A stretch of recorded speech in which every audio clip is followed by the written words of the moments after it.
Fine guys, super Saturday और super Saturday को आज मैं आपके लिए लाया हूँ ज़बरदस्त कुछ इंग्लिश ग्रामर टेस्ट के हवाले से। जो लोग सीटीएसपी एनटीएस टेस्ट की तैयारी कर रहे हैं उनके लिए ये ज़बरदस्त पॉइंट है। अगर किसी भी मैं कहता हूँ ऑब्जेक्टिव टाइप के सवालात की कोई तैयारी कर रहा है तो उनके लिए ये वीडियो बिल्कुल फ़ायदेमंद होगा।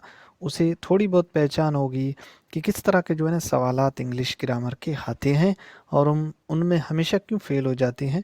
तो आज मैं वही आपको समझाने जा रहा हूँ। सीटीएसपी का एक पास्ट पेपर है, मैं उसको उठा के आज लाया हूँ आपके लिए। इसमें से 4-5 सवालात रोज़ यानी कि इस तरह के कई वीडियोस मैं आपके लिए लाता रहूँगा। अगर आपको वीडियोस अच्छे लगेंगे तो मेरे चैनल को सब्सक्राइब ज़रूर कीजिएगा जो लोग नए हैं, और मेरे वीडियोस को लाइक ज़रूर कीजिएगा ताकि पता तो चले। थोड़ी सी लाइटिंग का मसला है, मेरा लाइटिंग नहीं है, फिर भी मैं वीडियो बना रहा हूँ आपके लिए। तो चलिए, इंग्लिश ग्रामर का एक ज़बरदस्त टॉपिक तैयार करके सीटीएसपी के पास्ट पेपर से मैंने आपके लिए लाया है ताकि आपको पता चले कि टेस्ट में किस तरह के सवालात आते हैं और उनके जवाबात हम किस तरह ढूंढ सकते हैं। तो चलिए जी, स्टार्ट करते हैं। सबसे पहले हमारे पास पहला सवाल है कि fill in the blanks with suitable title. ठीक है, द ग्रैंड मदर टोल्ड खाली जगह इंटरेस्टिंग स्टोरी। तो जब एक इस तरह का सवाल आता है, बीच में आपको खाली जगह दिया जाता है कि यहाँ से एक आर्टिकल को जो है ना, क्या करो आप आर्टिकल निकालो यहाँ से। इस ब्लैंक जो आपको दिया गया है, इसको भरने के लिए आपको एक सूटेबल आर्टिकल चाहिए कि यहाँ पे कौन सा आर्टिकल सूट करता है। तो जब आप द ग्रैंड मदर टोल्ड खाली जगह इंटरेस्टिंग स्टोरी पढ़ोगे तो भैया ये क्या है, इसमें कौन सा आर्टिकल आएगा। जब आपने आर्टिकल पढ़ा ही नहीं है, आपको आर्टिकल के बारे में पता ही नहीं है, तो आप कैसे इस सवाल को हल करोगे। तो यही मैं आपको बताने जा रहा हूँ कि भैया इंग्लिश ग्रामर पढ़ो। इंग्लिश ग्रामर में आपको आर्टिकल्स मिलेंगे, आप आर्टिकल्स को बिल्कुल गौर से पढ़ो। मेरा एक पूरा वीडियो आर्टिकल्स के ऊपर बना हुआ है मेरे चैनल में। आप मेरे चैनल के प्लेलिस्ट में जाओगे, वहाँ आर्टिकल्स में से आपको आर्टिकल्स एक अंग्रेज़ की बुक है, वहाँ से मैंने एक वीडियो बनाई है। तो फिर भी मैं आपको बता रहा हूँ कि भैया यहाँ पे एक ऐसा आर्टिकल आएगा जहाँ पे हमें देखना है कि हमारा नाउन क्या है। हमारा नाउन स्टोरी है। अब स्टोरी कौन सा स्टोरी है, अब इसमें कोई ख़ास स्टोरी तो नहीं है, आम सी स्टोरी रोज़ सुनाता होगा हमारी माँ। तो इसके लिए हमें क्या करना चाहिए कि हमें ये 4 जो ऑप्शंस दिए गए हैं इनमें से हमें एक को चुनना है। तो यहाँ पे उसने पहले में ए दिया है, दूसरे में दी दिया है, सी में उसने एन दिया है, और डी में उसने नन ऑफ दीज दिया है। अब नन ऑफ दीज में से एक आर्टिकल्स तो ज़रूर आएगा। अब दी, सोचो कि दी आएगा किस सिचुएशन में हम दी आर्टिकल का इस्तेमाल करते हैं। दी आर्टिकल का हम वहाँ पे इस्तेमाल करते हैं गाइज, मैं आपको बताऊँ थोड़ा सा डिटेल में। ठीक है, दी आर्टिकल को हम वहाँ इस्तेमाल करते हैं जब हम एक कहानी के बारे में डिस्कस कर रहे हैं कि भैया ये जो कहानी है इसका एक नाम है। तब हम उस स्टोरी के बारे में हमने पहले से कभी डिस्कस किया होगा उसके साथ, यानी कि ये जो ग्रैंड मदर है इसने हमसे पहले उस कहानी के बारे में डिस्कस किया होगा, तब हम दी लगाएंगे। लेकिन यहाँ पे ऐसा कुछ नहीं है, तो इसके लिए हम दी नहीं लगा सकते। तो इसके लिए हम ए और एन में से कोई एक ऑप्शन चुन सकते हैं। अब देखो ए क्या इसमें लग सकता है। देखो, the grandmother told interesting story आ तो नहीं लग सकता। क्यों? क्योंकि हमारे पास यहाँ पे स्टोरी नाउन है, नाउन से पहले एक एडजेक्टिव आया है और वो एडजेक्टिव है इंटरेस्टिंग। तो इंटरेस्टिंग के साथ हमें एक आर्टिकल चाहिए ए और एन में से। अब देखो इंटरेस्टिंग कहाँ से शुरू होता है, तलफ़ुज़ को पहचानो। ये ए और एन का डिफरेंस आपको यही मालूम होगा जब हम उर्दू लिखते हैं। जब इंटरेस्टिंग को हम लिखेंगे तो इंटरेस्टिंग में जब अलिफ आएगा, आ की आवाज़ आएगी, ए की आवाज़ आएगी, तब हम पहचान लेंगे कि हमें यहाँ पे एक आर्टिकल लेना पड़ेगा और उन आर्टिकल में से ए और एन में से एक को लेना पड़ेगा। तो ए नहीं ले सकते, हम एन ले सकते हैं। क्यों? क्योंकि हमारे पास ये इंटरेस्टिंग है। ये इंटरेस्टिंग जब किसी नाउन के साथ आएगा तो हमें एक आर्टिकल लेना पड़ता है।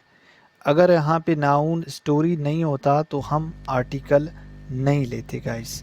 तो 1 मिनट वेट कीजिएगा, मैं आपको इसका जवाब बता रहा हूँ। चलिए जवाब बताता हूँ फिर। तो इसका जवाब है एन। गाइस आपका जवाब है एन, बिल्कुल ठीक है। क्यों हमने एन लगाया था? क्योंकि यहाँ पे एक हमारे पास नाउन है और नाउन से पहले एक एडजेक्टिव आ रहा है, तो यहाँ पे हमें एक आर्टिकल चाहिए और वो आर्टिकल एन चाहिए। क्यों एन चाहिए? क्योंकि यहाँ पे इंटरेस्टिंग देखिए यहाँ से आपका आ गया है वावुल, और वावुल आपका निकाल रहा है आ की आवाज़, आ की अलिफ से निकल रहा है। आप इसकी जब इंटरेस्टिंग लिखोगे तो ये देखिए इंटरेस्ट, जब अलिफ आ गया पहले तो आप इसके साथ एन लगाओगे, ठीक है। तो ये एन आपका जवाब है। 1 मिनट गाइस, मैं आपको दूसरे सवाल बता रहा हूँ। ओके गाइस आ गया, फाइन। चलिए आगे देखते हैं आगे क्या कहता है दूसरे नंबर पर। तो पहले का आपका जवाब था in an article an interesting story, ठीक है। Grandmother told an interesting story, ठीक। तो दूसरा कहता है कि choose the correct tense to fill in the blank. कहता है इस खाली जगह में अच्छा सा जो है ना टेंस, जो भी टेंस जो है वो मुंतखब करो, यानी कि उस टेंस का करेक्ट टेंस इसमें डालो। द पेन डज नॉट, खाली जगह। अब पहले में दिया है रोट, दूसरे में दिया है क्या दिया है? राइट, तीसरे में रिटन दिया है और चौथे में दिया है उसने राइटिंग।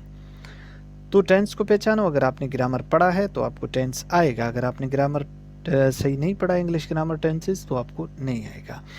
हम अक्सर क्या करते हैं, द पेन डज नॉट अक्सर हम लिखते हैं, कोई भी हमारा रूटीन होता है लिखने का, तो लिखने के लिए हम वर्ब राइट इस्तेमाल करते हैं, ठीक है। द प्रेजेंट इंडेफिनिट टेंस का ये आपको पहचान होनी चाहिए कि डज आ गया, इसे समझो हेल्पिंग वर्ब प्रेजेंट इंडेफिनिट का है। प्रेजेंट इंडेफिनिट के साथ हम क्या करते हैं, वर्ब की फर्स्ट फॉर्म लगाते हैं, और वो वर्ब की फर्स्ट फॉर्म क्या है आपका? राइट है। तो आपका जवाब आएगा write. The pen does not write, pen नहीं लिखता, ठीक है। समझ आ गया, फाइन। आगे बढ़िए।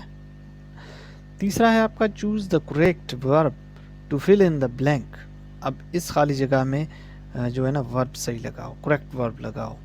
तो इट सिंस मॉर्निंग, अगर आपने टेंस पढ़ा है तो मैं गारंटी से कहूँगा कि आपका सवाल ये बिल्कुल 100% सही होगा।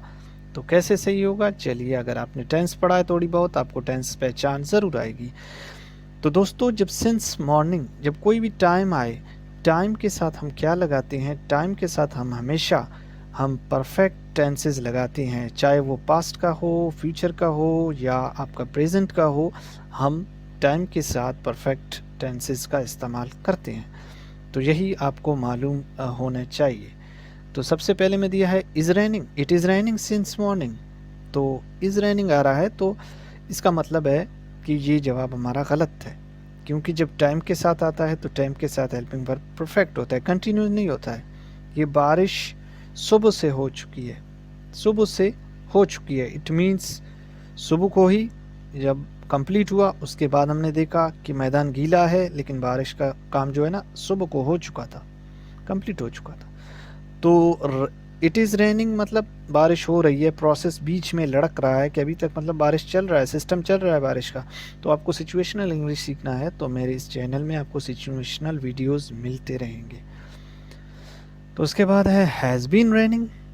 हाँ, हैज़ बीन रेनिंग हो सकता है, रेंस तो नहीं हो सकता, रैन भी नहीं हो सकता। तो it has been raining since morning, तो ये आपका जवाब है, इट हैज़ बीन रेनिंग।